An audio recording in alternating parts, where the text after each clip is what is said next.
Préparez-vous à déconstruire chaque film, chaque cliché, chaque roman qui vous a conté l'histoire de la mafia italienne en Amérique. Ce que vous êtes sur le point de découvrir est le récit brut, sans phare, de la manière dont l'une des organisations criminelles les plus influentes au monde a véritablement pris racine sur le sol américain. Ce n'est pas une fable hollywoodienne, mais un labyrinthe de pouvoir, de trahison et une lutte pour la survie qui a façonné le visage du crime organisé. La réalité, nous vous l'assurons, est bien plus saisissante et fascinante que n'importe quel mythe. La mafia italienne aux États-Unis est sans conteste l'une des structures criminelles les plus célèbres à l'échelle mondiale. Des dizaines d'œuvres cinématographiques et des centaines de volumes ont été consacrés à son épopée, mais peu osent explorer ces années embryonnaires, celles qui ont précédé la naissance de ce qui allait être connu sous le nom de Cosa Nostra. Ce vide est en grande partie attribuable à la pénurie de sources fiables relatives à cette période. Par conséquent, les récits sur l'émergence de la mafia sur le continent américain, nés dans ce contexte de manque d'informations et encore aujourd'hui diffusés par nos médias comme des vérités absolues, ressemblent souvent plus à des légendes urbaines qu'à une fidèle reconstitution des événements.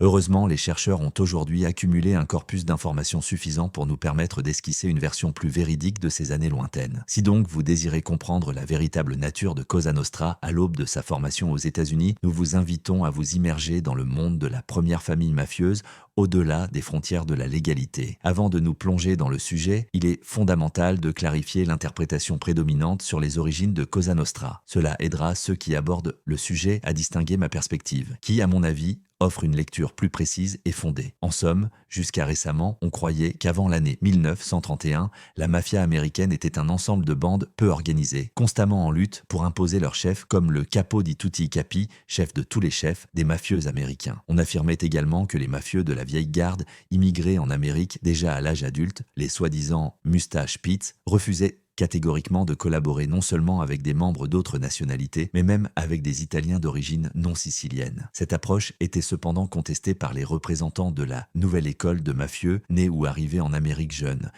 Ayant grandi dans le Nouveau Monde, ils n'entendaient pas limiter leurs affaires illicites à la seule collaboration avec leurs compatriotes, entrevoyant dans l'interaction internationale des perspectives de gains bien plus importantes. Finalement, on disait que tout cela culminerait dans une guerre entre la nouvelle et la vieille école, se concluant avec Charles Lucky Luciano qui, par un complot, aurait rapidement éliminé de chefs de tous les chefs, exterminé des dizaines de mafieux de la vieille garde à travers le pays, puis convaincu les autres de renoncer au titre de chef suprême, instituant à la place une commission pour résoudre les questions controversées par vote, donnant ainsi naissance à la célèbre Cosa Nostra. Avouez-le, ce récit évoque davantage une intrigue cinématographique captivante qu'une reconstitution historique. Tout semble trop net et défini. Les méchants anciens, sanguinaires, aveuglés par la soif de pouvoir et l'étroitesse d'esprit, entravent le progrès du groupe. Puis émerge un nouvel héros qui ne convoite pas le pouvoir mais aspire au bien commun, au développement et à la prospérité. Ce nouveau triomphe, le groupe s'unit, s'engage vers un avenir radieux, accumule des richesses en résolvant les problèmes collectivement. La réalité cependant est beaucoup plus complexe et ambiguë.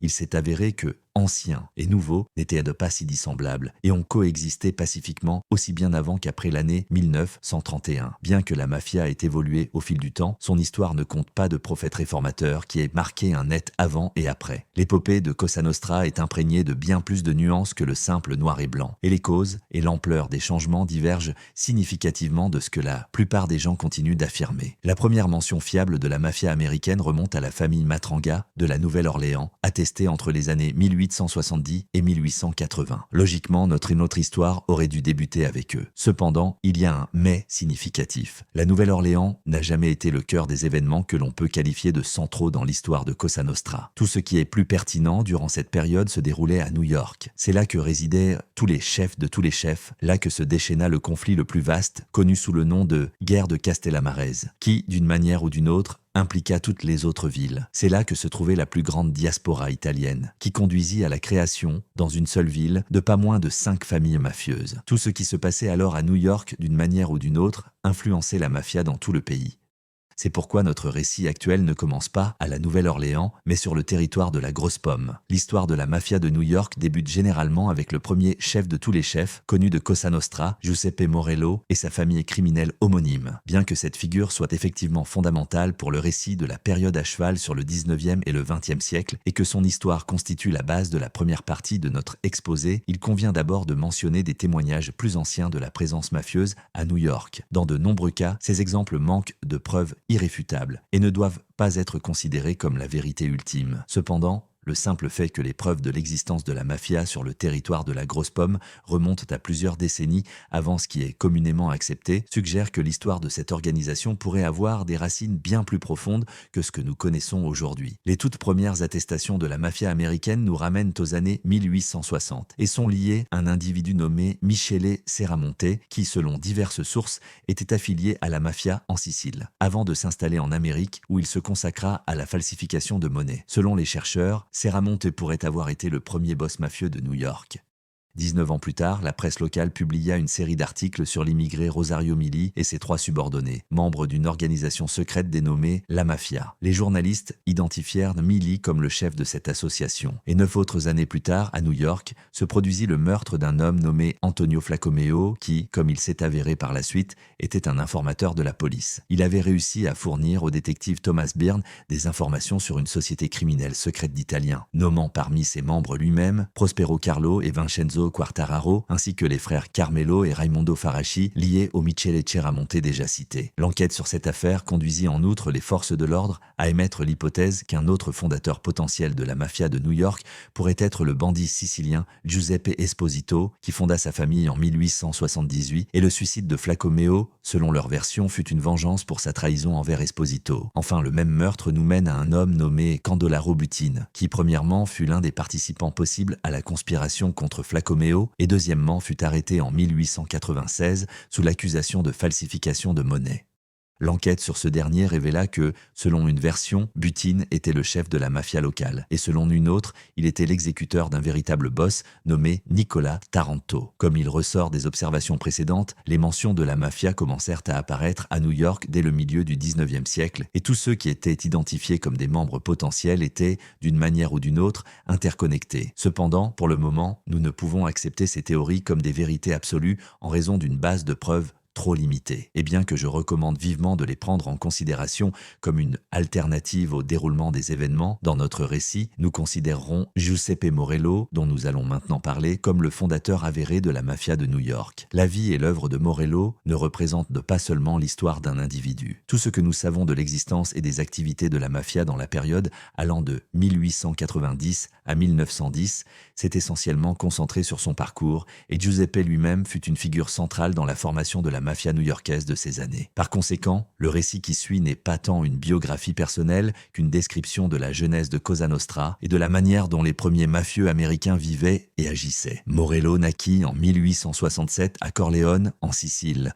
Son père, Calogero, mourut avant que Giuseppe n'atteigne l'âge de 10 ans, obligeant sa mère, Angela Pietrozze, à épouser Bernardo Terranova pour subvenir aux besoins de la famille. Le nouveau beau-père fut parmi les premiers membres de l'organisation mafieuse corléonaise appelée Protuzzi, tout comme l'oncle de Morello, Giuseppe Battaglia. Il n'est donc pas surprenant que le jeune Giuseppe ait emprunté le même chemin. En Sicile, Morello se distingua par le meurtre du chef de la garde champêtre Giovanni Vella, dont il fut acquitté, et par la gestion d'une bande de faux monnayeurs, activité pour laquelle il fut condamné à 6 ans de prison. Ayant appris à l'avance son arrestation imminente, en 1893, Giuseppe quitta la Sicile et s'établit à New York. Bientôt, tous ses proches le rejoignirent, s'installant dans ce qui était alors un quartier émergent de Little Italy. Le transfert forcé coïncida avec l'une des plus graves crises économiques américaines. Des milliers d'entreprises à travers le pays déclarèrent faillite et le chômage à New York atteignit 25% à la fin de l'année. La famille Morello Terranova, composée de 4 adultes et de 7 enfants, luttait pour joindre les deux bouts. Initialement, les hommes se débrouillaient avec des travaux occasionnels peu rémunérés, ce qui, combiné à la vente de certains biens personnels, leur permettait tant bien que mal de payer le loyer et d'acheter de la nourriture.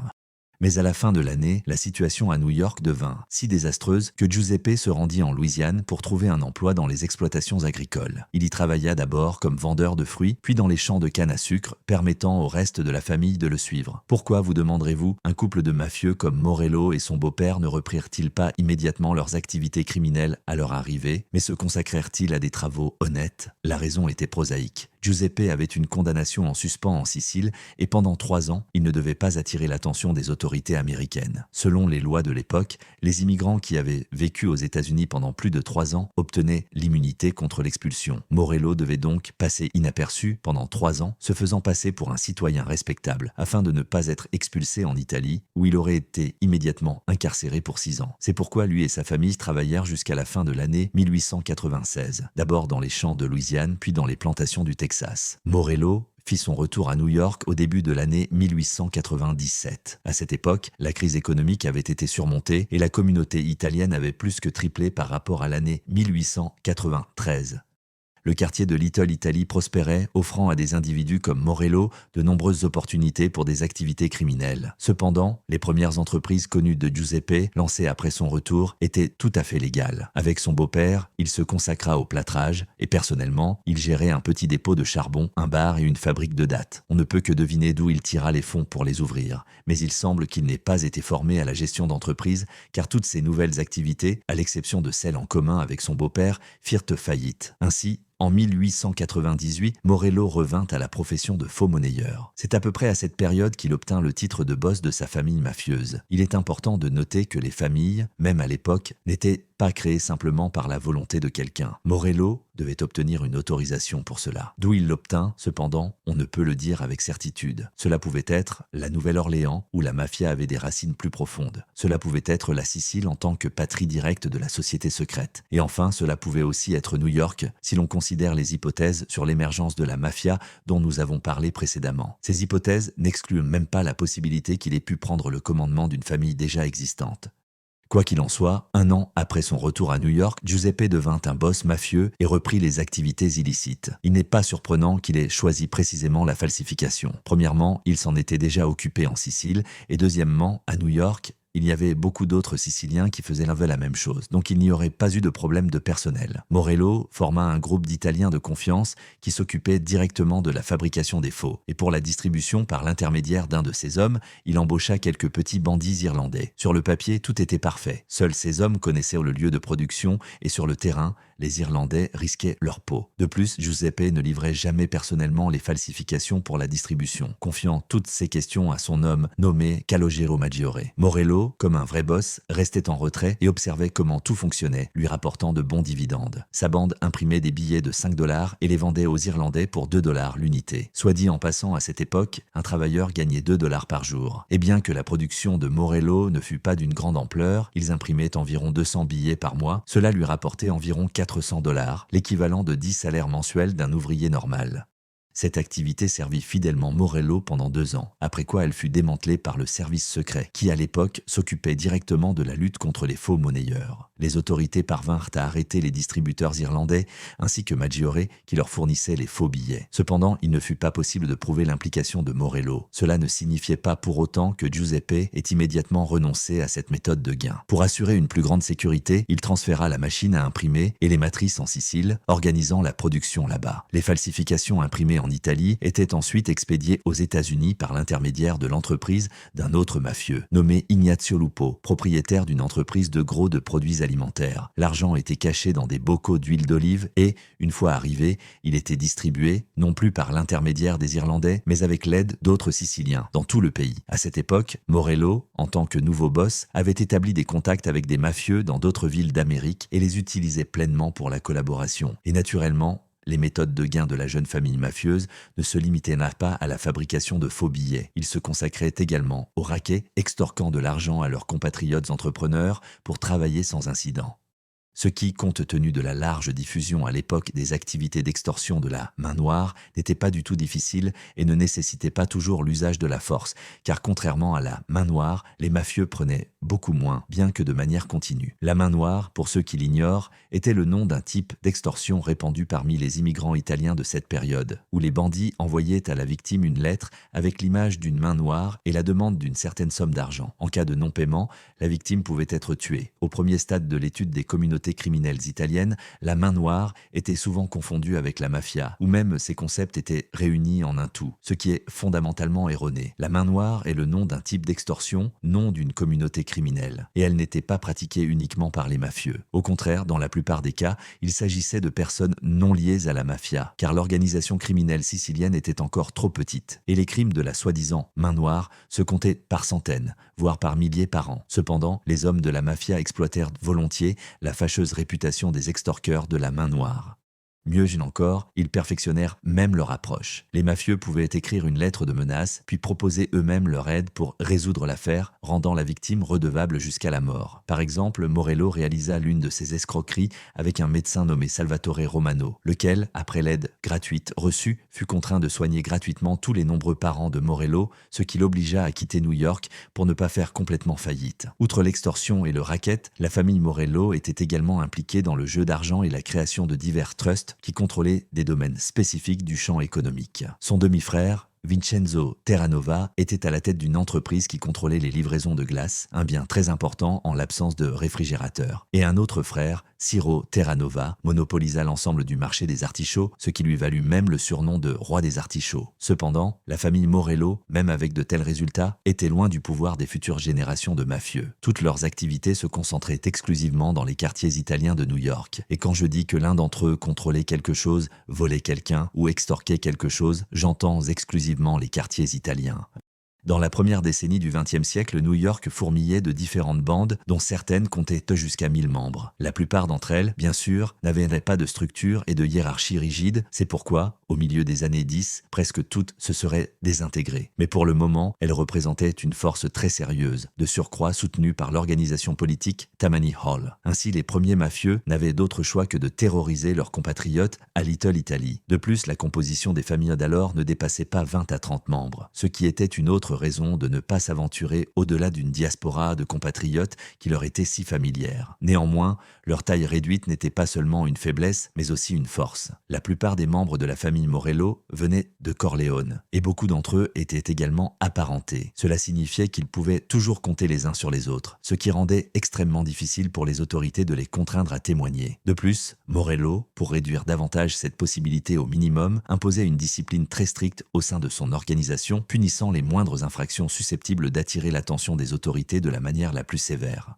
On peut citer comme exemple frappant le meurtre de Giuseppe Catania pour avoir trop parlé à une connaissance en état d'ébriété, de la production de faux de Morello et le meurtre de Thomas Zapoto qui avait volé une montre d'1 $ sur le cadavre du bandit Benedetto Madoni, ce qui finalement faillit coûter la liberté à Morello, car cette négligence du subordonné aida la police dans l'enquête sur l'affaire. En principe, si les autorités avaient prouvé à l'époque, en 1903, l'implication de Giuseppe dans la mort de Madoni, tout aurait pu se solder non seulement par une peine de prison, mais par la peine de mort, car ce crime fit grand bruit. La victime fut retrouvée la gorge tranchée dans un tonneau au milieu de la rue. Et bien que New York ait tout vu à cette époque, c'était trop même pour cette ville. Par cette exécution, Morello voulait clairement démontrer ce qui arriverait aux mafieux qui oseraient douter de ses actions. Madoni voulait seulement récupérer l'argent qui avait été donné à Morello pour aider son parent Giuseppe Di Primo, qui avait été jugé. Il estimait que, puisque Di Primo avait de toute façon été incarcéré, Morello aurait dû rendre l'argent. Et quand Giuseppe refusa de le faire, Benedetto menaça d'aller à la police, signant ainsi immédiatement sa propre condamnation à mort. De telles mesures de la part de Morello non seulement renforcèrent la discipline au sein de sa bande, mais lui permirent également d'émerger dans toute la mafia américaine. Giuseppe était intelligent et impitoyable, et pour cela, il gagna, entre les années 1903 et 1910, le titre de Capo di Capi. Souvent, à ce titre sont attribuées les prérogatives d'un roi mafieux qui gouvernait les autres boss comme ses vassaux. Cependant, ce n'est pas tout à fait le cas. Le titre de Capo di Capi représentait plutôt un juge qui résolvait les différends entre mafieux. C'est-à-dire, pour faire un parallèle très grossier, le boss de tous les boss faisait la même chose que ce que la commission ferait après l'année 1931. À la seule différence qu'au-dessus de lui se trouvaient 2 autres organes appelés Assemblée générale et Conseil. Le premier était l'analogue des futurs congrès nationaux de la mafia. C'était l'Assemblée générale qui décidait des condamnations à mort des mafieux de haut rang et élisait le nouveau boss de tous les boss. La réunion du Conseil, quant à elle, impliquait une composition incomplète de l'Assemblée générale. Le Conseil avait le pouvoir de résoudre des différends moins importants, tandis que le boss de tous les boss s'occupait, disons, de problèmes de nature plus quotidienne. C'est-à-dire que, dès son apparition en Amérique, la mafia disposait déjà d'une solution démocratique au problème et la commission, apparue après l'année 1931, ne serait pas quelque chose de globalement nouveau mais seulement une version légèrement modifiée d'un système ancien. Et bien que Morello ne fût pas en réalité le seigneur mafieux omnipotent que l'on dépeint parfois, il occupait néanmoins des positions dominantes à New York et le pouvoir de la mafia locale était presque incontesté, ce qui permettait d'augmenter les gains année après année. Selon les calculs du chef du service secret, William Flynn, de 1903 à 1907, la bande de Morello gagna environ 200 000 $ de ses activités. Ceci est comparable à 5,5 millions en équivalent moderne. Une grande partie de ces fonds fut procurée à Giuseppe par l'entreprise appelée Cooperativa Ignazio Florio. Cette société fut ouverte à la fin de l'année 1902 et s'occupait de la construction d'immeubles d'habitation. Morello, avec ses associés, attira comme investisseurs des centaines de personnes, des simples Italiens aux riches Américains d'origine. Des mafieux de haut rang de tout le pays investirent également dans cette entreprise. Et au début, tout allait sur des roulettes. Les maisons étaient construites, les actions montaient et les investisseurs étaient satisfaits.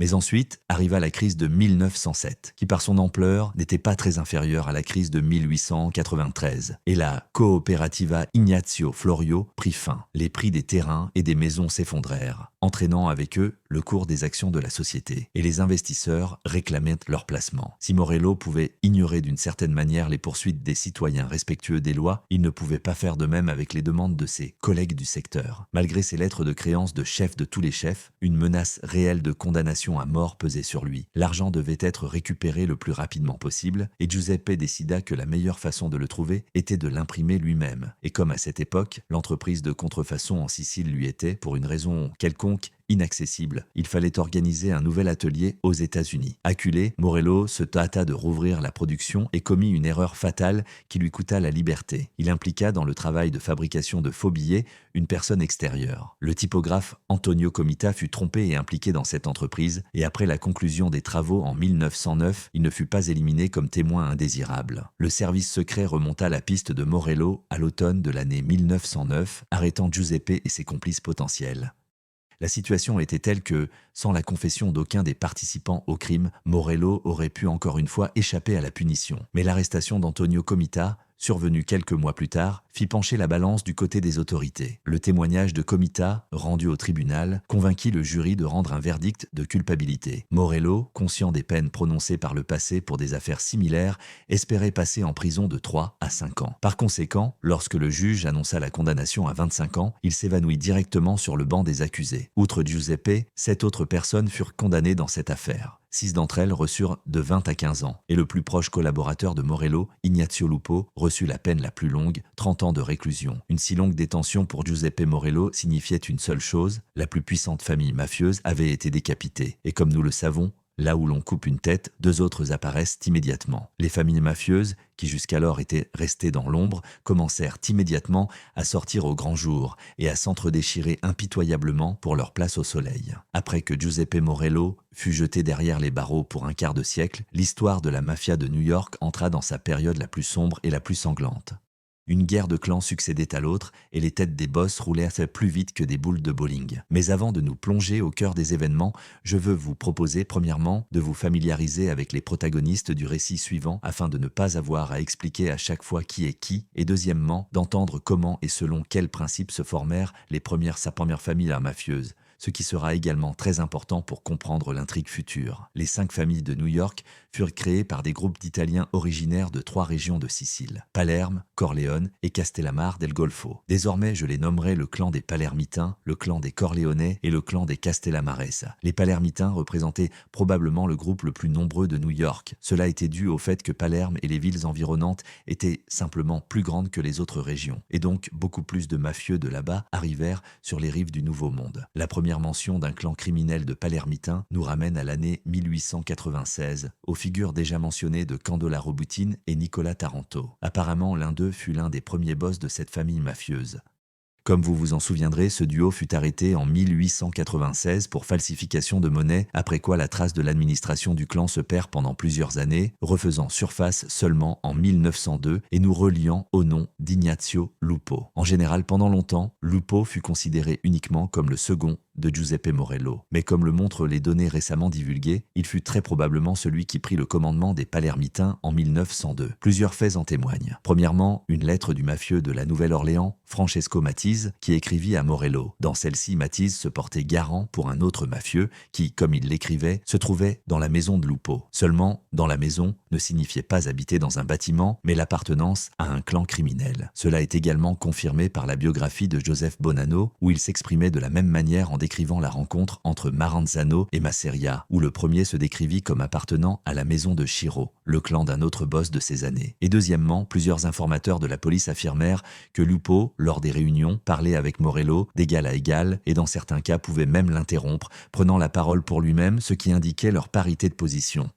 Ainsi, il semble que de 1902 à environ 1910, Ignazio Lupo ait dirigé le clan des Palermitains. Lorsqu'il fut emprisonné, le pouvoir passa temporairement à son frère John Lupo, qui dirigea la famille jusqu'à ce qu'il devienne clair qu'Ignazio ne parviendrait en aucun cas à quitter son lieu de détention à court terme. Après cela, le nouveau boss fut élu Salvatore d'Aquila, qui obtint presque aussitôt le titre de Capo di Capi, remplaçant à ce poste le régent provisoire Sebastiano di Gaetano. Cependant, d'Aquila n'était plus le seul boss des Palermitains. À la même période, une autre famille, avec des membres originaires de la même région, fut fondée, dirigée par Manfredi Mina. Si cette nouvelle famille, ou comme on dit aussi, Borgata, venait d'être créée ou était un groupe qui s'était détaché de d'Aquila, il n'est malheureusement pas possible de l'établir pour le moment. Cependant, on peut dire qu'à l'avenir, ces deux familles se seraient transformées en les actuels et bien connus Gambino et Colombo. Le deuxième clan était celui des Corleone, dont nous avons beaucoup parlé dans la première partie. Le premier boss connu de cette famille fut Giuseppe Morello. De 1910 à 1913, alors que Morello tentait de faire appel de sa condamnation, le pouvoir fut temporairement entre les mains de Giovanni Pecoraro, puis il passa officiellement à Fortunato Lomonte.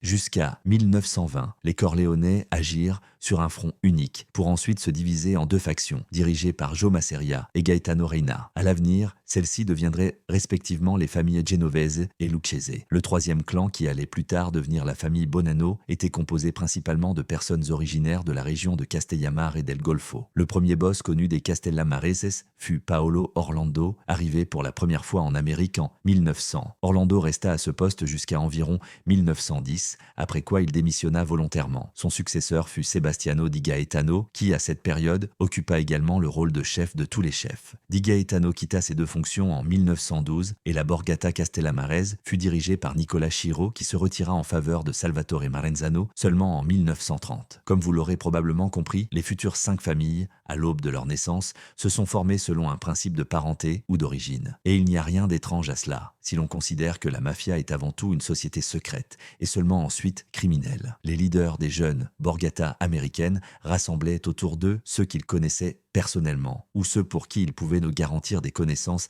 et des mafieux.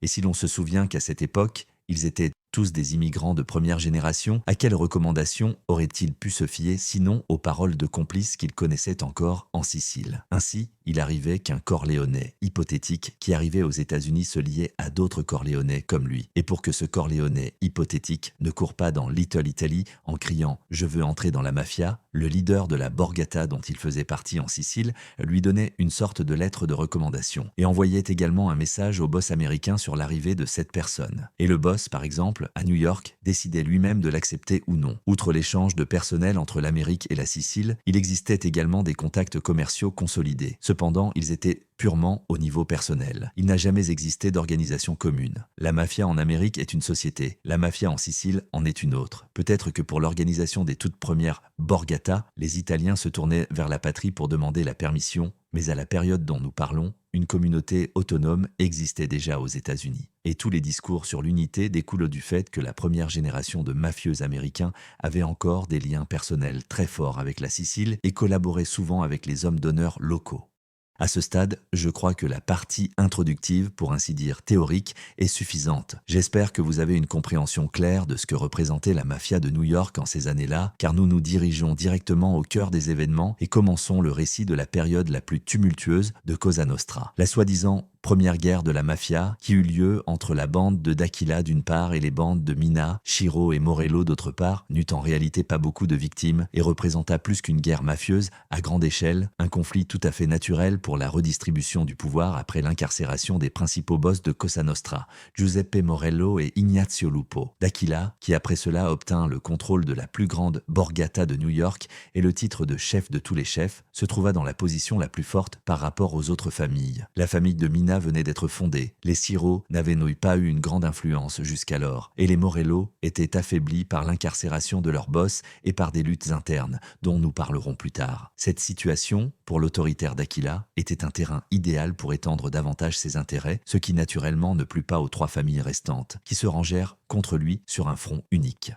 Apparemment, le premier à s'opposer à D'Aquila fut Manfredi Mina, et la guerre commença comme un affrontement entre deux clans palermitains, auxquels se joignirent bientôt les autres factions, prenant le parti de Mina. La chronologie de ce conflit est la suivante. En 1913, D'Aquila se rendit brièvement en Sicile, et les bandes de Mina et Morello en profitèrent. Pendant l'absence du chef de tous les chefs, ils éliminèrent deux de ces hommes. Le 4 novembre fut tué Giuseppe Fontana et le 25 novembre Giuseppe Fanara. Peut-être y eut-il plus de victimes, mais en raison du fait que les meurtres dans les quartiers italiens étaient nombreux à l'époque même sans les vendettas mafieuses, il n'est pas possible de l'établir. Après cela, le conflit connut une courte pause causée, selon des informations non confirmées, par un armistice entre les parties. L'événement suivant, qui ramena les mafieux sur le sentier de la guerre, eut lieu déjà en 1914, lorsqu'en mai fut tué le leader des Morello, Fortunato Lomonte. Selon l'une des versions de sa mort, D'Aquila aurait joué un rôle, servant la vengeance froide, pour ainsi dire. Selon une autre, Lomonte fut victime d'une guerre intestine au sein même du clan Morello, au sein des Corléonais. Presque dès les premiers jours de la captivité de Giuseppe, une tension avait grandi entre les frères Lomonte et les frères Terranova.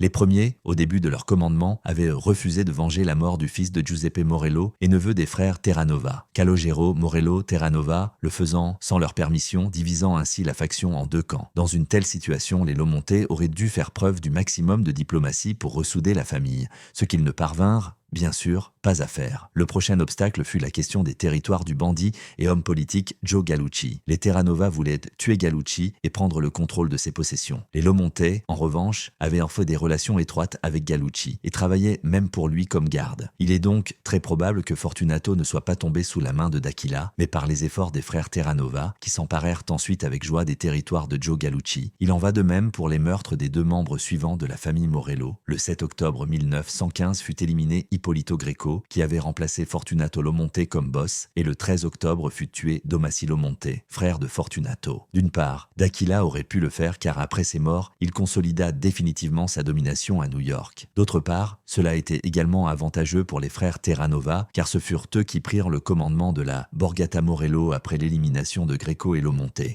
Quoi qu'il en soit, la première guerre de la mafia fut complètement remportée par D'Aquila, et la famille Morello, jadis très puissante, perdit beaucoup de ses positions, raison pour laquelle apparut à l'horizon un nouveau prédateur désireux de s'emparer de ses territoires. Aux frères Terranova, désormais à la tête de la famille, s'annonçait une nouvelle guerre, cette fois avec une autre société secrète italienne appelée Camorra. La Camorra, une autre société criminelle secrète d'origine italienne, elle surgit avant même la mafia, dans les années 1820 à Naples, et représentait une organisation d'entraide pour les détenus, étendant ensuite ses activités également en dehors des murs de la prison. La Camorra, comme la mafia, avait sa hiérarchie, un rituel d'initiation et ses méthodes de gain étaient similaires à celles de ses collègues siciliens. Aux États-Unis, la Camorra apparut à cheval sur le 19e et le 20e siècle et s'occupait ici du racket, du jeu d'argent, de l'extorsion et du trafic de cocaïne. À New York, les camorristes étaient significativement inférieurs à la mafia, tant en nombre qu'en quantité d'argent gagné, ne restant pas en arrière que sur un seul composant, la cruauté. La structure de la Camorra de New York, ou comme elle est aussi appelée, la Camorra de Brooklyn, était un ensemble de différentes bandes non connectées, dont les frontières de l'une se trouvaient près des frontières de la famille Morello. Et pendant longtemps, les deux organisations coexistèrent pacifiquement, et même de temps en temps agirent sur un front commun. Par exemple, le meurtre du déjà mentionné Joe Gallucci fut une de leurs opérations conjointes, ainsi que l'élimination de Giuseppe De Marco, dont le commerce dans le jeu fut ensuite divisée entre les deux organisations. Cependant, les voisins napolitains regardaient toujours avec envie les Morello car les Siciliens gagnaient beaucoup plus avec leurs raquettes. C'est pourquoi, lorsque les frères Terranova subirent des pertes importantes dans la guerre contre D'Aquila, les bandes de la Camorra décidèrent de s'unir et de les frapper ensemble, pour s'emparer de toutes les entreprises lucratives. Les leaders des bandes napolitaines ne déclarèrent pas directement la guerre, mais élaborèrent un plan presque parfait, dans lequel, avec un sourire amical, ils voulaient attirer tous les dirigeants des Morello à une rencontre pacifique sous prétexte de discuter d'affaires communes. À la rencontre furent invités tous les membres clés de la famille mafieuse, à savoir les frères Niccolo, Vincenzo et Ciro Terranova, Stefano La Sala, Eugenio Bricco et Giuseppe Pirazzono. Cependant, pour diverses raisons, seuls Nicola Terranova et Eugenio Bricco vinrent, et cela signifiait que la prise de pouvoir potentielle aurait pu se transformer en un long et sanglant affrontement. Ce qui arriva finalement. Les Napolitains tuèrent Terranova et Ubrico en septembre de l'année 1916, déclenchant ainsi une guerre avec la famille Morello. Après cela, des opérations militaires actives commencèrent, au cours desquelles la Borgata mafieuse, sous la direction des frères Terranova, subissait une nette défaite. La Camorra réussit à tuer Giuseppe Pirazzono et à prendre le contrôle de tous les points de jeu d'argent, en plus d'expulser Ciro et Vincenzo d'une série de territoires et de s'emparer de la plupart des raquettes. Il semblait que la famille mafieuse la plus puissante allait s'effondrer définitivement. Cependant, l'aide arriva, et elle arriva d'où on l'attendait le moins. Un ancien membre de la Camorra de Brooklyn, nommé Ralph Daniela, qui se cachait des autorités en dehors de New York à cause d'un meurtre commis précédemment, agacé par le fait que les boss ne le soutenaient pas financièrement, alla à la police et livra toute l'organisation napolitaine de la Grosse Pomme. Il raconta tous les meurtres, toutes les entreprises illégales et donna les noms de tous ceux qu'il connaissait. Le témoignage de Daniela fut si précieux que tous les dirigeants et de nombreux membres ordinaires de la Camorra furent envoyés en prison pour une longue période sans pouvoir profiter des fruits, désormais à portée de main, des territoires conquis. Les frères Terranova, en revanche, récupérèrent la plupart des raquets et purent enfin souffler.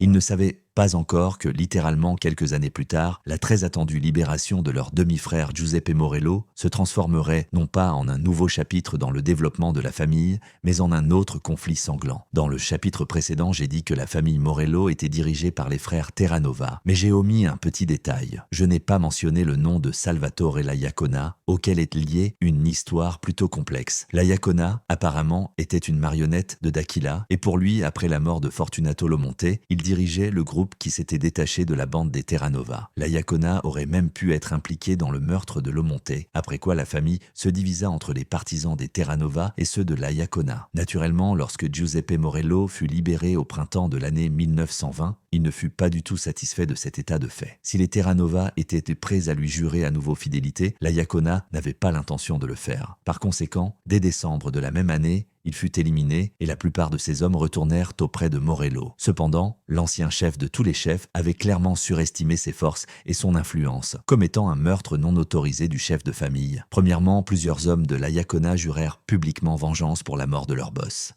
Et deuxièmement, derrière le défunt se trouvait l'actuel capo di capi, Toto d'Aquila, qui n'avait aucune intention de permettre à Morello de reprendre des forces. Tout cela, naturellement, exacerba la situation et dégénéra immédiatement en un conflit, aujourd'hui connu sous le nom de Seconde Guerre de la Mafia de New York. Un peu moins de 6 mois après la mort de la Iacona, d'Aquila observa la guerre entre les partisans du défunt et Morello de l'extérieur. Mais au printemps de l'année 1921, quand il devint clair que les seconds avaient éliminé pratiquement tous les premiers, il décida qu'il était temps d'intervenir. D'Aquila, entre avril et mai de la même année, réunit l'Assemblée générale où, sous prétexte du meurtre non autorisé de la Iacona, il demanda la condamnation à mort de Giuseppe Morello. Et au cours de discussions et débats animés, sa demande fut acceptée. Sur la liste des condamnés à mort furent également inclus Ignazio Lupo et le mafieux Umberto Valenti, très probablement en raison de leurs contacts étroits avec le condamné. Giuseppe fut informé de sa condamnation presque immédiatement après qu'elle fut prononcée. De mai à septembre, il réussit à se cacher à New York et en octobre, lorsque la situation devint particulièrement dangereuse, lui, avec Lupo et Valenti, partit pour la Sicile.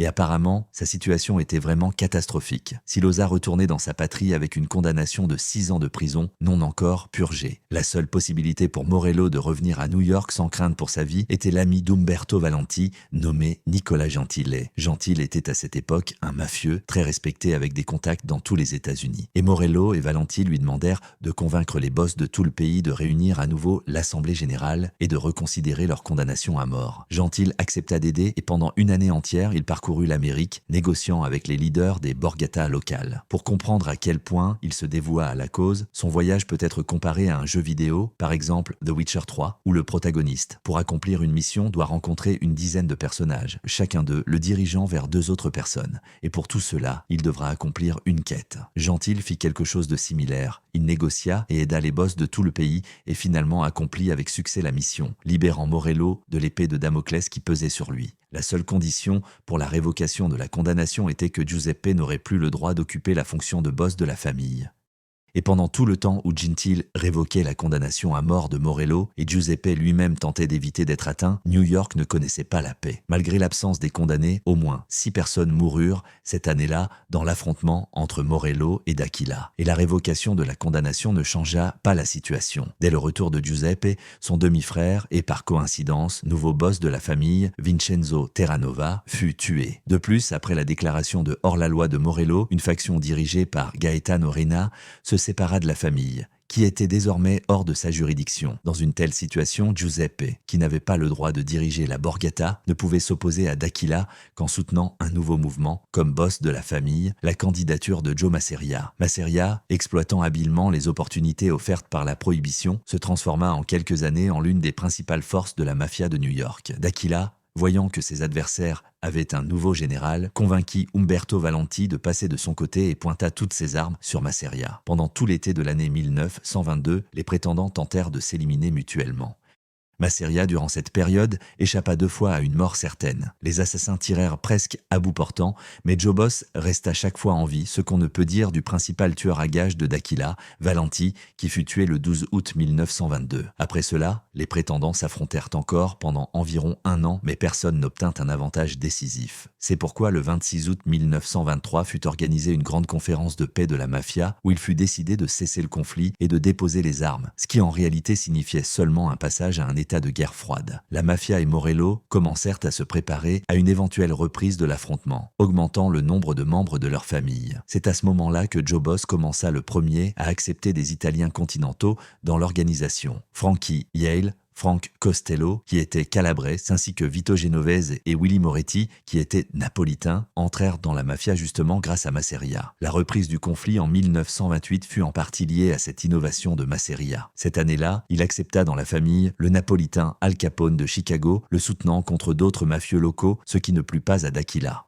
Cette fois, une autre famille de Palermitains, dirigée par Manfredi Mina, qui après le meurtre de D'Aquila en septembre 1928 prit le contrôle de sa Borgata, se rangea également du côté de Morello. Joe Masseria, avec le soutien de Giuseppe Morello, fut élu nouveau chef de tous les chefs. Mais comme l'histoire l'a démontré, cet ordre établi ne fut accordé que pour une période encore plus courte que les précédents. Les dernières épreuves de la mafia de New York étaient désormais proches. Avant de passer à la discussion directe de la guerre de Castellamarese, de ses causes, de son déroulement et de son influence sur la mafia en général, je souhaite vous proposer de parler un peu de la manière dont la prohibition a influencé Cosa Nostra. Si lors de la seconde guerre de la mafia, ce contexte pouvait encore être omis, au moment du conflit de Castellamarese, la contrebande était la principale source de revenus des 5 familles. Et l'exemple de cette activité peut bien montrer comment la mafia a changé en presque 30 ans de présence aux États-Unis et si elle a changé du tout. La loi Volstead est communément considérée pour Cosa Nostra comme une sorte de ligne de démarcation, après l'adoption de laquelle la mafia fut contrainte de retirer son rideau de fer et de commencer à collaborer avec des gangsters d'autres nations. Cependant, ce n'est pas tout à fait vrai. Premièrement, déjà avant la prohibition, les mafieux collaboraient déjà avec des bandits d'origine non sicilienne. Par exemple, Giuseppe Morello, lui-même, au début de sa carrière, impliquait les Irlandais dans la distribution de faux billets. Et Joe Masseria, à son tour, collaborait avec les gangsters juifs, ce qui est confirmé par des informations d'un informateur nommé Salvatore Clemente. Et il ne faut pas oublier que ce fut Masseria qui introduisit la pratique d'accepter des Italiens continentaux dans la mafia. Et deuxièmement, certains boss, même pendant la prohibition, agissaient exclusivement en partenariat avec leurs compatriotes et conservèrent ces préférences même après son abolition. Cela était dû au fait que la mafia en Amérique n'avait jamais été une structure monolithique. Par exemple, à New York existaient 5 familles, et chacune d'entre elles était une organisation distincte avec sa propre gestion. Et tous les organes communs qui se trouvaient au-dessus d'elle, si nous faisons une analogie avec une institution légitime de pouvoir, n'étaient pas exécutifs, c'est-à-dire dirigeants, mais plutôt un mélange de judiciaire et de législatif, c'est-à-dire que l'Assemblée générale et plus tard la Commission avaient le droit de résoudre les différends, non de donner des ordres. Par conséquent, lorsque nous disons que la mafia, pendant la Prohibition ou à tout autre moment, a subi des changements significatifs dans sa structure, nous devons d'abord vérifier si cela a affecté toutes les familles. Et seulement alors tirer des conclusions sur la tendance générale. Et en ce qui concerne la collaboration avec d'autres nations, on ne peut pas dire que l'interdiction de l'alcool ait contraint tous les mafieux sans distinction à travailler avec des non-italiens. En grande partie, cette décision dépendait du boss de chaque borgata individuel. Ainsi, par exemple, Masseria, qui après l'année 1923 accepta dans la famille de nombreux membres déjà avec son équipe, accordait à ses hommes une liberté relative dans le choix des partenaires à condition qu'ils envoient régulièrement leur part. En revanche, Maranzano, au contraire, menait ses affaires le plus souvent avec des Siciliens et souhaitait que ses hommes suivent le même exemple. De là, on ne peut pas dire que la Prohibition ait été une période où des changements définitifs se sont produits sur cette question. On peut seulement dire qu'elle a jeté la graine d'une idée qui, à l'avenir, allait grandir pour devenir ce que nous connaissons aujourd'hui comme les partenaires de la mafia, et qui, d'une manière ou d'une autre, après quelques décennies, serait accepté par les boss de toutes les familles. La deuxième question importante à discuter est de savoir quelle était la force du conglomérat des bootleggers et s'il était vrai qu'il existait un accord général entre les plus grands gangsters de tout le pays. L'argument principal en faveur de l'existence d'une organisation unitaire des principaux bootleggers d'Amérique est la référence à une réunion nationale de gangsters en 1929 à Atlantic City où un accord de collaboration fut conclu. Cependant, les chercheurs modernes, en consultant la presse et les archives de ces jours, ont démenti de telles affirmations et ont découvert la véritable raison de la réunion. En réalité, ce congrès fut convoqué uniquement pour résoudre les divergences entre les leaders des bandes de Chicago et n'était en aucun cas lié à d'autres villes. Et un conglomérat général de bootleggers à l'échelle nationale n'a jamais existé. Les gangsters s'unissaient en alliance pour étendre leurs intérêts, mais celle-ci ne s'étendait pas à couvrir tous les États-Unis. De plus, il faut comprendre qu'il existait deux types principaux d'activités dans le commerce liés à l'alcool illégal. La production propre sur le territoire des États-Unis et l'importation de marchandises de contrebande de l'étranger. Et dans chacun d'eux existaient leurs propres alliances et accords, souvent non séquents. Comme il ressort de ce qui a été dit précédemment, la mafia, au cours des 30 premières années de son existence aux États-Unis, n'a pas subi de changements structurels. La hiérarchie et le système de résolution des différends, qui étaient apparus à l'aube de son émergence, fonctionnait également au moment de la guerre de Castellamarese. Chaque famille, comme elle était une unité indépendante, le resta, ce qui conduisit chaque borgata individuel à son propre chemin de développement. Et en grande partie, la future création de la commission fut réalisée précisément pour que chaque vision sur le développement général soit entendue et que le processus d'évolution individuelle de chaque famille se déroule sans l'interférence de membres extérieurs de la mafia. La commission était nécessaire car les structures indépendantes appelées familles, dont la mafia est composée, depuis l'époque de D'Aquila, commençaient à subir de chaque nouveau chef de tous les chefs des pressions et des tentatives de réduction progressive de leur indépendance. Cela était lié non pas tant au fait que cette fonction conférait des pouvoirs illimités, comme je l'ai dit, le capo di capi jouait un rôle de juge, non de leader gestionnaire, qu'au fait que les personnes qui occupaient cette position étaient simultanément aussi les boss des plus puissantes borgatas du pays, et de plus, par nature, elles étaient autoritaires et dominantes. Pour cette raison, par leurs actions, elles commençaient à dénaturer le rôle original du boss de tous les boss, ce qui conduisit à la guerre de Castellamarese et au remplacement de ce titre par un organe collégial représenté par la commission. Avant d'entamer la discussion directe de la guerre, je réitère une fois de plus que les tentatives de consolidation du pouvoir en une seule main n'étaient pas lié à la position de chef de tous les chefs et à son rôle, mais au fait que les leaders des familles les plus puissantes du pays, à différentes époques, cherchaient à étendre au maximum leur influence. Masseria, par exemple, commença à le faire bien avant d'obtenir son titre et, naturellement, ne s'arrêta pas après. Joe Boss, après le meurtre de D'Aquila, dirigeait la plus forte borgata de New York, ce qui lui permettait de dicter ses règles du jeu, qu'il tenta d'étendre également à d'autres villes en y soutenant des factions alliées. Naturellement, une telle situation ne pouvait plaire à tout le monde, et finalement, un groupe de mafieux, dirigé par Salvatore Maranzano, se dressa contre Masseria. Cet affrontement prit le nom de guerre de Castellamarese. Les germes de ce conflit plongent leurs racines au moment où Masseria soutint Al Capone contre les Joey Aiello à Chicago. Beaucoup n'aimèrent pas que Joe Boss se soit rangé du côté du Napolitain, mais un affrontement ouvert n'éclata pas. Puis à New York, en février de l'année 1930, fut tué le boss mafieux Gaetano Reina qui contrôlait la plupart des lucratifs rackets du commerce. Et bien que cette mort ait pu être liée à la concurrence dans le secteur de Reina, la communauté mafieuse l'interpréta comme une manœuvre de Masseria par laquelle il s'empara des activités de Reina, car Giuseppe Pinzolo, qui le remplaça, était beaucoup plus enclin à la collaboration. Par cette action, Joe Boss se créa le premier ennemi en la personne de Tommaso Galliano, qui peu après allait déposer Pinzolo. Après cela, Masseria, ne voyant pas d'opposition immédiate et considérant l'élimination de Reina comme un coup gagnant, tenta d'obtenir de l'influence à Détroit, où il soutiendrait dans la lutte pour le pouvoir les Castellamarese, qui en mai 1930 tueraient Gaspare Milazzo. La mort de ce dernier allait inciter une autre faction à s'opposer à Masseria. Milazzo, avant de partir pour Détroit, résidait à New York et était membre d'une famille locale, formée par ses compatriotes de Castellamare del Golfo, qui devinrent le second ennemi de Joe Boss dans cette guerre. La mort de Milazzo provoqua l'indignation parmi les Castellamares de New York, ce qui entraîna la démission volontaire du boss de la famille, Nicolas Chiro, qui ne voulait pas combattre Masseria, laissant la place de chef à Salvatore Maranzano.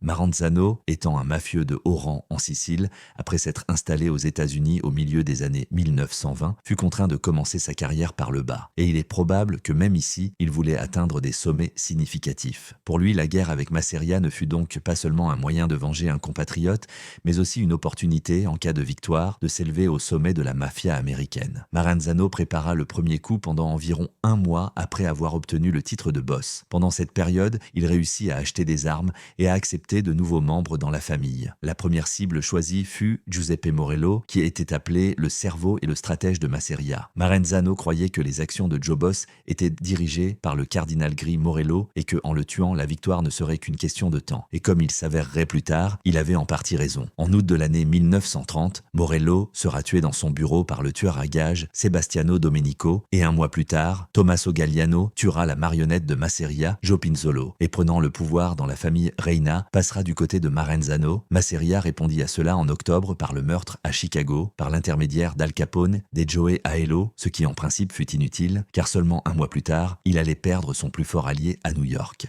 En novembre seront tués Manfredi Mina et Stefano Ferrigno, et les nouveaux leaders de cette famille passeront du côté de Maranzano. Cela signifiait que 3 des 4 familles de New York étaient contre Joe Boss, une autre, sous la direction de Profaci, maintenait la neutralité et lui-même avait perdu une personne clé en la personne de Morello. Une nette sensation commençait à se répandre parmi la mafia américaine qu'il ne parviendrait pas à en sortir vainqueur. C'est pourquoi, entre la fin de l'année 1930 et le début de l'année 1931, une réunion fut organisée à Boston, au cours de laquelle Masseria fut déchu de son titre de chef de tous les chefs, confiant temporairement le rôle au leader local Gaspare Messina. Lors de cette réunion fut également convoquée pour la première fois la commission, composée de Gaspare Messina, Nicola Gentile, Vincent Troia, Giuseppe Siracusa et Salvatore Alaverdi. Il leur fut confié la mission de régler le conflit et de mettre fin à la guerre. Masseria, anticipant déjà sa défaite, fut heureux de déposer les armes. Il proposa même à la commission sa rétrogradation au rang de soldat si cela aidait à résoudre la question. Maranzano, de plus, sous prétexte de craindre des arrestations, força ses hommes à désarmer, ce qui provoqua en eux une tempête d'indignation. En outre, Masseria s'éloigna significativement de ses hommes,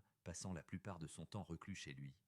En somme, par ses actions, il ne laissa à ses subordonnés aucun choix. Aucun d'entre eux ne voulait être fusillé simplement parce que leur boss avait ordonné de ne pas se défendre. De plus, à la même période, Maranzano déclarait vouloir la tête de Joe Boss et qu'après cela, il ne toucherait pas les autres. Il n'est pas surprenant que dans une telle situation, les hommes de Masseria, dirigés par Charles Luciano, conclurent une alliance dans son dos avec Maranzano et le 15 avril 1931, ils tuèrent Joe Boss en échange de la fin de la guerre. Jusqu'à récemment, on pensait qu'après la chute de Masseria, Maranzano avait institué les 5 familles de New York et avait fait le premier pas dans la création de la Cosa Nostra moderne. Mais actuellement, les chercheurs ont démontré que la structure des familles existait bien avant cela, ce dont, en effet, nous avons parlé au début de cette vidéo. Et l'affirmation elle-même est née des propos de Valachi, qui décrivit une réunion dans le Bronx après la fin de la guerre où furent présentés les boss des 5 familles. En réalité, cette procédure n'était pas un point de départ, mais seulement un moyen de présenter les nouveaux membres, comme Valachi à cette époque, au système déjà consolidé.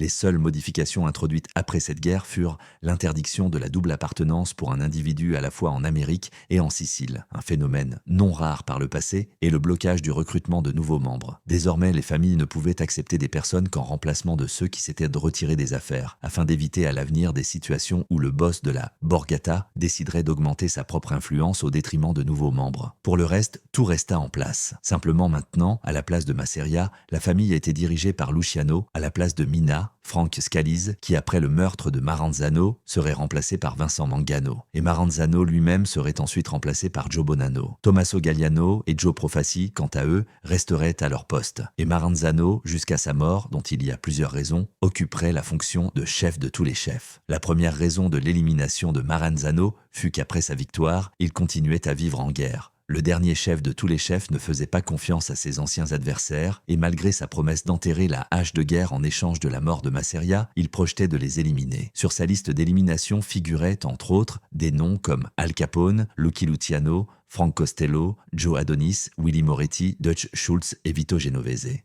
La deuxième raison était que Maranzano s'était immiscé dans le racket de l'industrie textile où Luciano travaillait déjà en collaboration avec Louis Lepke Buchalter. Luciano et Lepke soutenaient un leader syndical tandis que Maranzano en soutenait un autre, ce qui causa un conflit d'intérêts et aurait pu coûter à Luciano un racket profitable. Finalement, ces deux raisons, survenues à peu près à la même période, se chevauchèrent et forcèrent Luciano à ourdir une nouvelle conspiration. Et en septembre de l'année 1931, le dernier chef de tous les chefs, Salvatore Maranzano, fut tué dans son propre bureau. Après quoi, Luciano démontra aux autres mafieux l'existence de la liste d'élimination et sur cette base, son action fut approuvée. L'abolition du titre de chef de tous les chefs et la commission subséquente, créée après l'élimination de Maranzano, comme vous l'aurez probablement compris, ne fut pas inventée par Luciano. Premièrement, il existait déjà des formes antérieures de résolution collégiale des questions appelées Conseil et Assemblée générale, dont nous avons parlé dans la première partie. Et deuxièmement, quelque chose de similaire avait déjà été réalisé pendant la guerre de Castellamarese, comme je l'ai dit précédemment. C'est-à-dire que la commission n'est pas une innovation révolutionnaire descendue du ciel à Luciano, mais seulement une réforme d'un système déjà existant qui a été perfectionné.